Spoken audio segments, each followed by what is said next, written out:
Okay, so let's talk about forces, momentum, and impulse real quick. We've talked about forces before. They're a push or a pull on an object. And we know that its force equals mass times acceleration.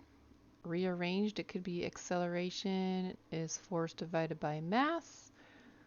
Rearranged another way, it could be mass equals force divided by acceleration, but it's always in kilogram meters per second squared, which is the same thing as a Newton. Impulse is the way that mass is in motion, and we measure that with its mass and its velocity.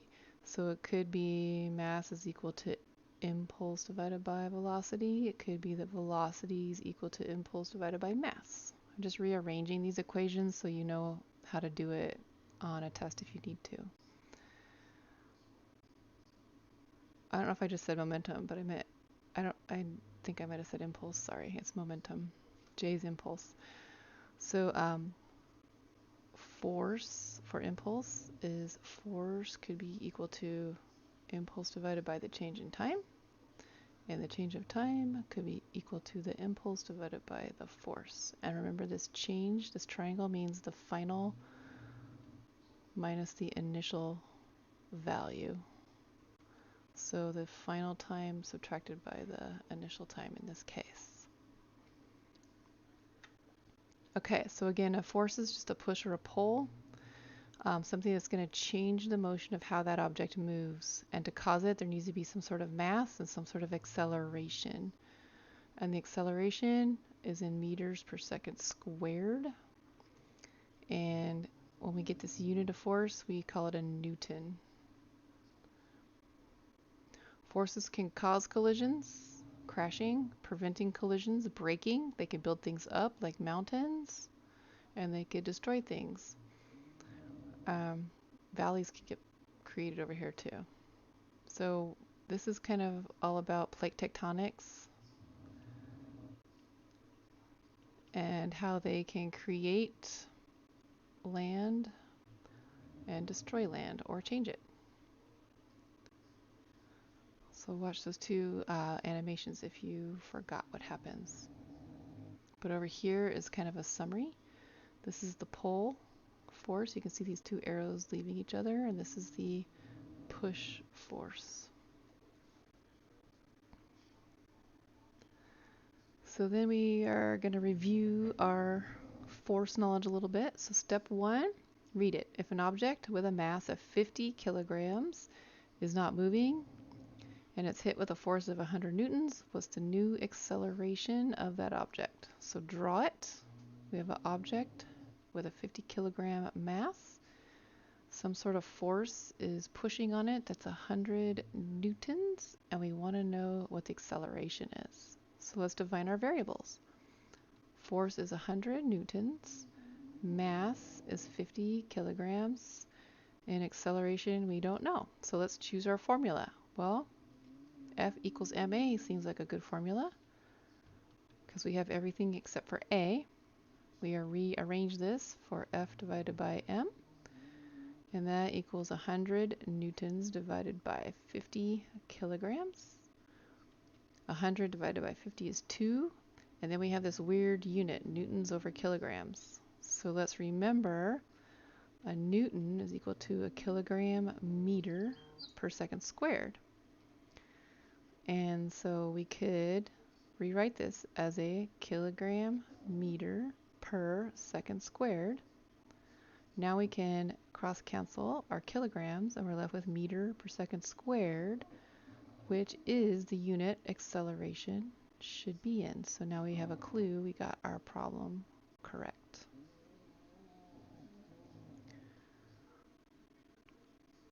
Okay, so momentum is just describing a mass when it's moving. So we've talked about this before. An object at rest will stay at rest unless some sort of force acts on it. And that's what momentum is. So momentum has a different unit. It is not a Newton. If it was a Newton, this would be acceleration, but it's velocity. So it's meter per second, not meter per second squared. Momentum's also a vector quantity, so it has a direction. So just like a standard number line, this way is positive direction, and this way would be the negative direction. So we can use math to describe what directions things are moving in.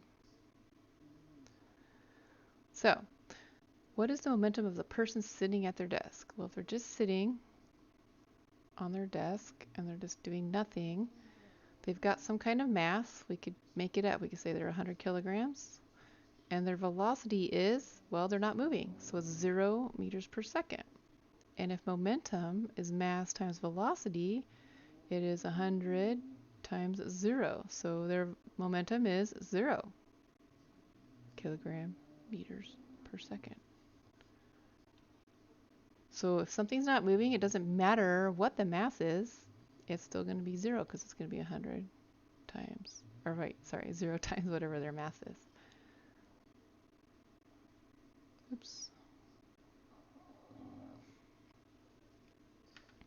Okay, so if you have a bulldog and his mass equals 16 kilograms and he's moving with a speed of 3 meters per second, what is his momentum? Well, we don't know P, but we know M, 16 kilograms, and we know V is 3 meters per second. So P equals mv, 16 kilograms times 3 meters per second. Put that in your calculator, it's 48 kilogram meters per second. And that's the dog's momentum at that point. A couple other practice problems. So you've got a 60 kilogram halfback moving to the east at a speed of 9 meters per second. What is that momentum? P equals mb, so P equals 60 kilograms times 9 meters per second. 6 times 9 is 54 with the 0 for the tens, so it's 540 kilogram meters per second. Eastward, don't forget the direction, so I'll put an E for east. Okay, the next one is asking us about a car. 1,000 kilogram car is moving northward at 20 meters per second. And what is that momentum? So same thing, P equals mv. M is 1,000 kilograms. V is 20 meters per second. 1,000 times 20 is 20,000 kilogram meters per second. And this one has a direction too, so we need to include northward. And our last one with the freshman, we have a 40 kilogram freshman moving southward at 2 meters per second. So P equals MA. Our M is 40. So we got 40 kilograms. Whoa, what do I do? MA, what am I doing? MV, Miss Sully, what are you doing? Times 2 meters per second. So our P equals 80 kilogram meters per second. And is there a direction? Southward. So that's how those practice problems should look.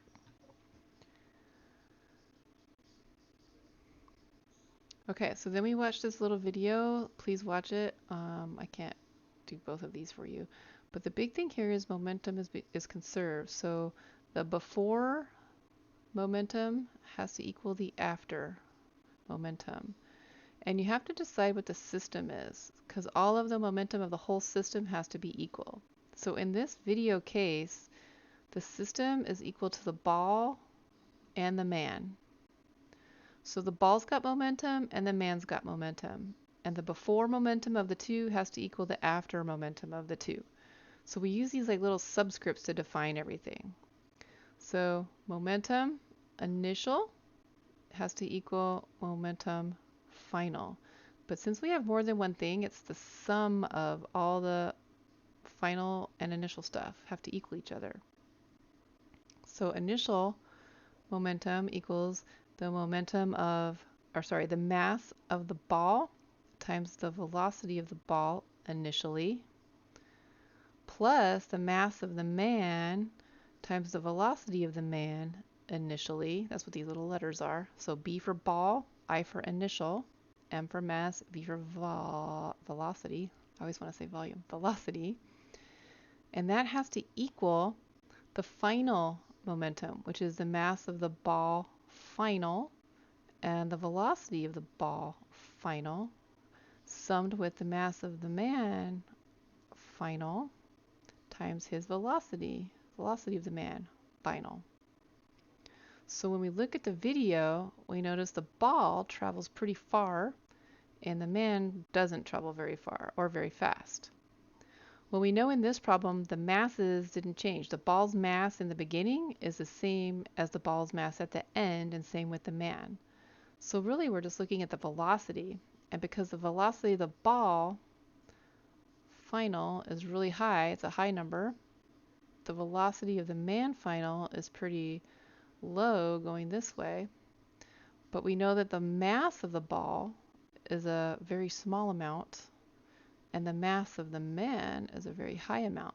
So because these all have to balance each other out, the fact that the ball is light but going fast equals the momentum of the fact that the man's heavy and moves slow.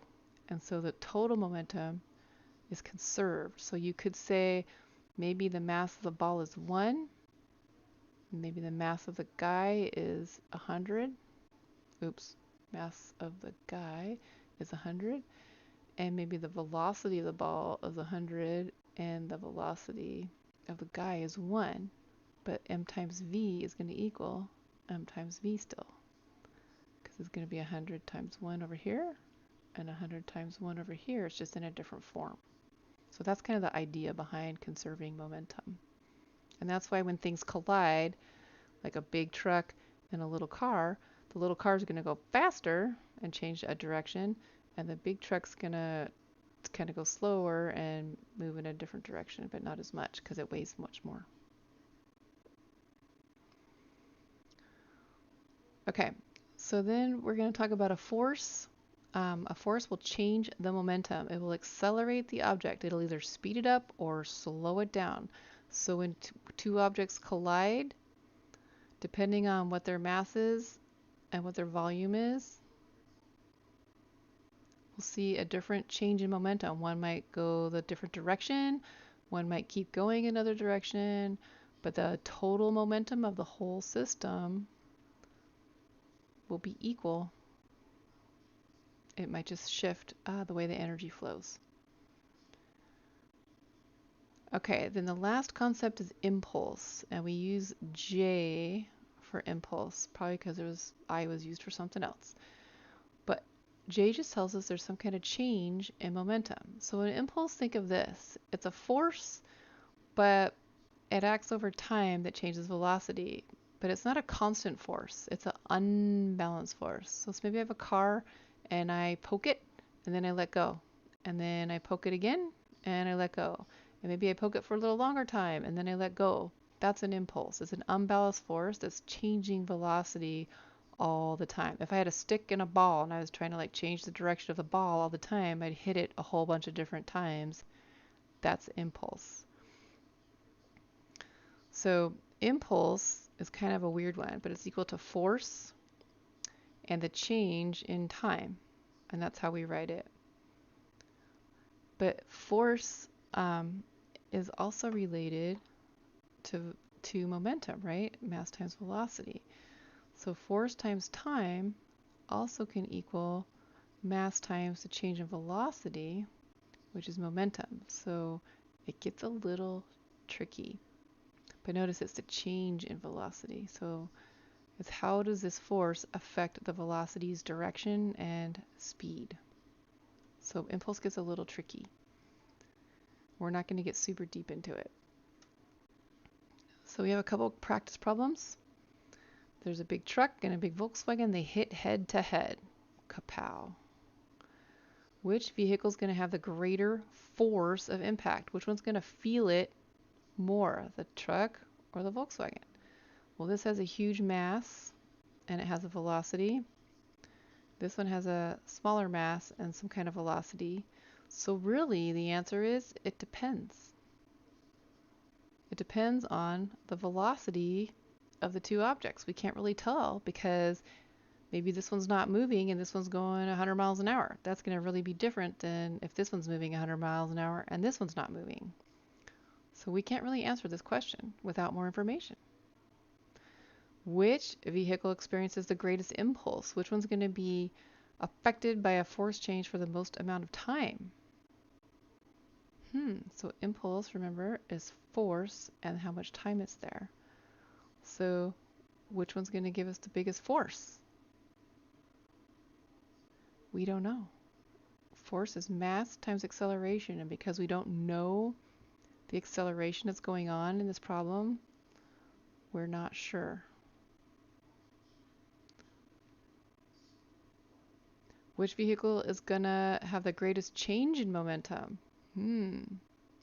Probably the one that weighs less. But again, we're not sure because we don't have a velocity. Which one's going to experience the greatest acceleration? Well, it depends. What was the acceleration to begin with? We don't know. We know there was a force. We could find the masses and then we could determine the acceleration, but without these numbers, we don't know. So make sure you understand why we can't solve these right now.